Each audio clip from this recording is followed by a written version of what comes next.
people. Hope you're doing good today. I'm trying to get in sort of lighting that you can actually see me. The sun is bright. It's beautiful though, but you know, it just creates natural challenges to filming, which are not bad challenges at all for it to be such a beautiful day in this September month. And I went to go see The Woman King, my oldest daughter, and the youngest will have to wait. It's a bit brutal. So, you know, we're always trying to balance as parents, especially when it comes to culture and heritage. I want them to know their culture and heritage, but at the same time, I know there's pain that comes with knowing all of it. And so we want to tell them the right things at the right time, even though there never seems to be a right time to share stuff that seems so sad and violent. But you know, each parent has to make the right balance based upon their children and their convictions.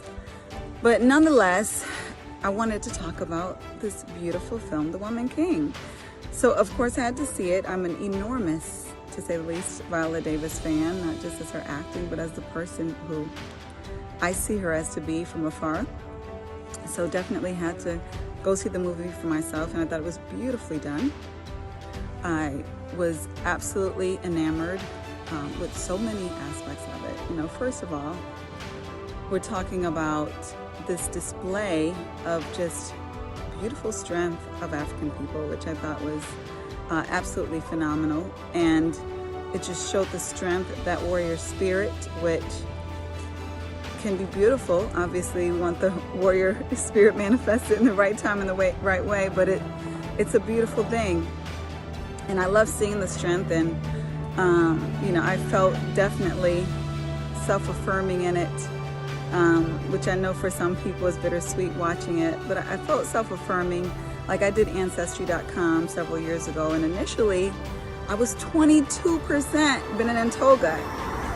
Not initially I was, but that was the initial findings. So recently Ancestry.com updated it till I'm only 4% Benin and Togo, but I'm 34% Nigeria, which is literally right next door, literally knock on Benin and Togo and all those areas. You know, it's all mixed up. So it's not like it's pure this or anything, because they're all right next to each other, migrating north, south, east, and west of each other. But nonetheless, it did hit home. Just because I had done, you know, some research on that area, because my bloodlines run from that area. And so, you know, I found that interesting. And going through the film, you know, obviously they discuss the whole aspects of slavery, you know, but what is interesting is, you know, obviously for those who aren't as familiar, I was familiar with it, you know, significantly before the film. But those who weren't as familiar with the fact that, yes, you know, some Africans did sell other Africans, which would be like my ancestors, at least some of them, you know, to Europeans during that time. And it hurts a little bit.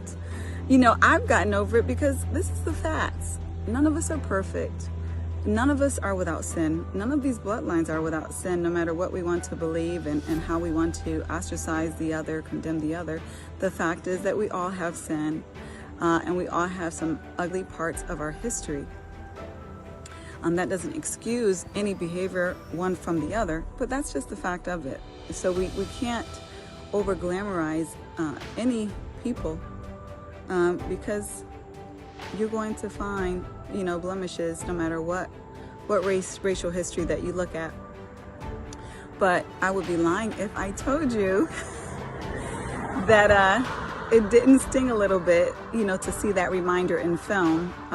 It hurt, I think, when I first learned about it decades ago, but it did sting a little bit watching it on film. But, you know, on the flip side, like I said, I felt very self-affirming looking at the beauty of Africa on the screen, the beauty of the dancing, which we see today, just the beautiful art of song and music that is so spiritual, in my opinion, so beautifully spiritual, and how they, you know, basically integrate that into so many aspects of their lives, into the ceremonies or even in that case, the wars, the fighting, the celebrations.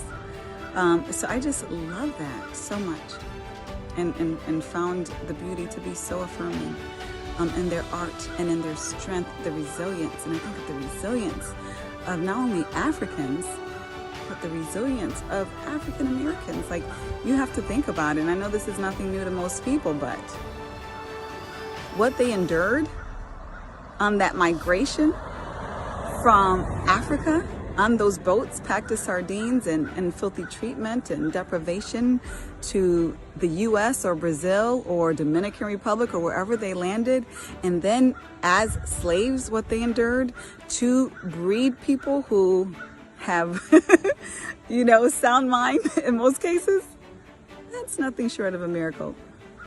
And so I'm very self-affirming in that, and